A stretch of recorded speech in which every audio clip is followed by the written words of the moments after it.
Terima kasih Bapa. Kami sungguh bersyukur pada Engkau. Terpujilah nama-Mu di dalam nama Tuhan Yesus. Haleluya. Amin. Shalom Bapak Ibu Saudara yang di rumah. Saya minta waktunya sedikit. Mari kita buka satu firman Tuhan bersama dengan saya. Kisah Rasul pasal yang pertama. Ayat yang ke-12 sampai ayat yang ke-13. Ini kisah ya, yang menceritakan di mana ketika Yesus sudah naik ke surga, saudara, ya, lalu para murid pulang.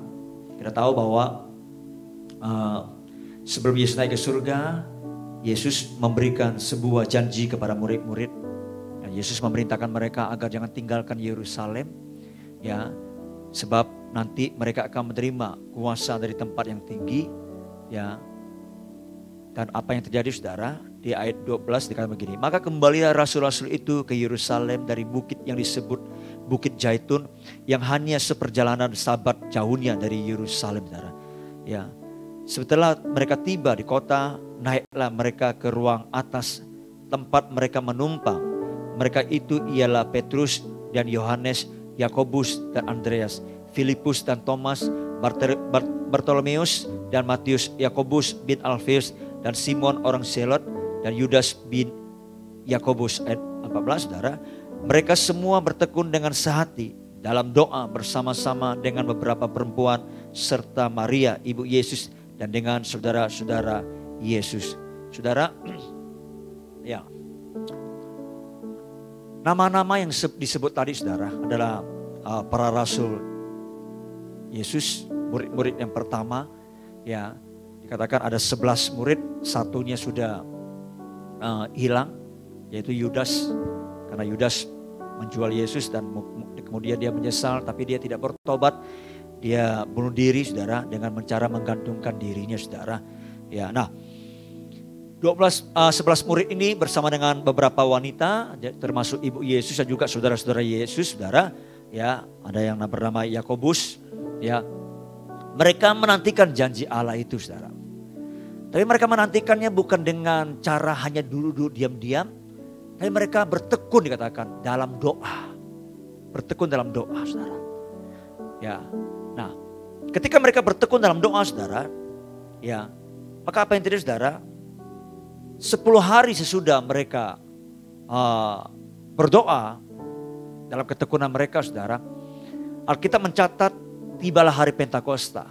Ya, lalu kemudian waktu tiba hari Pentakosta, tiba-tiba waktu mereka berdoa di hari ke-10, mereka memang tidak tahu hari keberapa, ya, berapa lama mereka harus berdoa, mereka harus menanti seperti itu. Tapi Tuhan menggenapi janjinya, ya. Dan pada hari Pentakosta, Roh Kudus dicurahkan. Lalu kemudian mereka dipenuhi dengan Roh Kudus, mereka dibaptis dengan Roh Kudus. Lalu kemudian mereka mulai berkata-kata dengan bahasa-bahasa yang baru, dengan bahasa-bahasa yang mungkin secara manusia mereka tidak mengerti bahasanya sendiri, karena bahasa-bahasa itu ya hanya bisa ditafsirkan ya oleh Roh Kudus sendiri ya kepada orang-orang yang mendengarnya, saudara. Nah, waktu itu di Yerusalem, saudara, ada berbagai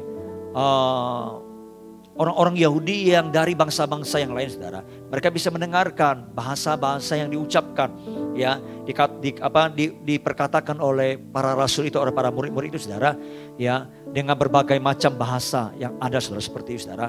Ya, nah, mereka menerima janji Allah. Tapi yang saya mau sampaikan buat saudara adalah, ya, saudara tahu berapa orang yang menerima janji Allah ini?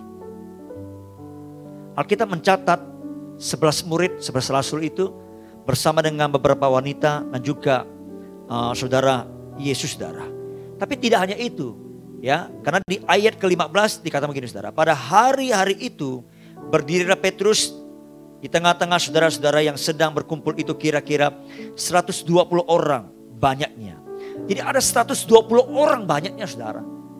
Ya, yang mengalami janji Allah, yang mengalami lawatan Allah. Kenapa? Karena mereka bertekun. Tapi kalau saudara tahu, ya, bukan hanya 120 orang yang menantikan, saudara. Alkitab mencatat, saudara, ada sekitar 500 orang lebih. Kalau saudara baca di 1 Korintus 15 ayat ke-6, saudara. Waktu Yesus naik ke surga, Ya, mereka kumpul di Bukit Zaitun itu, saudara. Ya, dan ada sekitar 500 orang lebih yang melihat Yesus, saudara. Alkitab berkata, 1 Korintus 15 ayat 6. Sesudah itu ia menampakkan diri kepada lebih daripada 500 saudara sekaligus. Artinya orang-orang yang sudah melihat dia ketika dia memberikan penampakan diri waktu dia bangkit dan hidup kembali, saudara. Sebelum dia naik ke surga. Pasti orang-orang ini sudah tahu. Berkali-kali Yesus menampakkan diri kepada mereka untuk meneguhkan bahwa Yesus hidup. Ya, dia memang harus menderita lalu mati kemudian bangkit kembali dan hidup. Lalu kemudian dia suruh mereka untuk pergi memberitakan pertobatan, ya, dan pengampunan dosa. Ya, nah waktu dia naik ke surga, dia memberikan janji bahwa kamu akan menerima kuasa dari tempat tinggi supaya kamu bisa menjadi saksi mulai dari Yerusalem nanti, ya, seluruh Yudea, Samaria sampai ke ujung bumi, saudara. Jadi ada 500 orang lebih, saudara, yang melihat Yesus, yang menerima janji itu. Tapi yang mengalami janji itu cuma 120 orang, saudara. Bersama dengan para rasul dan beberapa perempuan, saudara. Yang lainnya kemana, saudara? Yang lainnya kemana? Yang lainnya Alkitab berkata secara tersirat karena mereka tidak bertekun, saudara. Kisah Rasul tadi pasal pertama ayat 14. Mereka semua bertekun dengan sehati dalam doa bersama-sama. Ketekunan sangat penting buat kita untuk menerima janji Allah, saudara. Itu yang dikatakan dalam kitab Ibrani. Ya. Pasal yang ke-10, saudara. Ayat yang ke-36, saudara. Sebab kamu memerlukan ketekunan supaya sesudah kamu melakukan kehendak Allah, kamu memperoleh apa yang dijanjikan itu. Saya berharap dalam momen, ya, tradisi gereja karismatik Pentakosta ketika Yesus memperingati Yesus naik ke surga, maka ada 10 hari, ya, anak Tuhan akan berdoa. Walaupun Roh Kudus memang sudah dicurahkan, tapi tradisi seperti ini sangat baik untuk kita bisa mengalami lagi kepenuhan Roh Kudus. Bagi saudara yang belum pernah dibaptis Roh Kudus, ya, dengan tanda awal berkata-kata dalam bahasa roh, mari nantikan dalam 10 hari ini, ya, rindukan itu supaya saudara juga bisa mengalami karunia Tuhan ini, saudara. Ingat, karunia ini diberikan kepada anak-anak Tuhan. Yesus berkata kalau kita minta kepada Bapa, apalagi minta Roh Kudus, pasti dia memberikan kepada kita. Tidak ada bapa, ya, yang akan memberikan sesuatu yang baik kepada anaknya. Ketika dia minta roti, dia berikan kalajengki atau ular, saudara. Dia minta roti, dia berikan yang lainnya. Tidak, pasti Bapa akan berikan yang terbaik. Apalagi Yesus berkata kita minta Roh Kudus, saudara. Hari-hari ini mari saya mendorong saudara yang di rumah bertekun hari-hari ini, saudara. Rindukan, harapkan itu.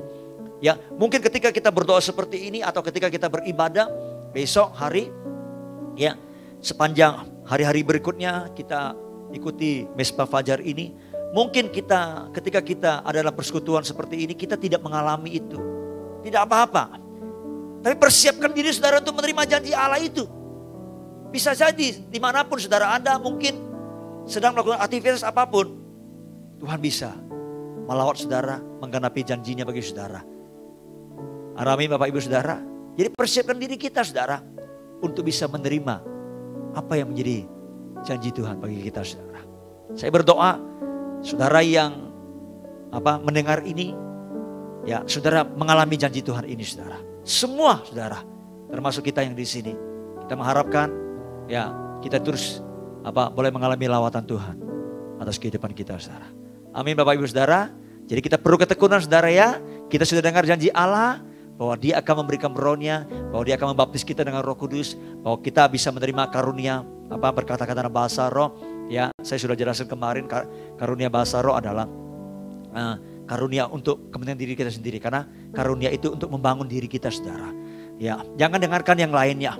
Kalau orang berkata, ya karunia bahasa roh itu sudah tidak ada saudara.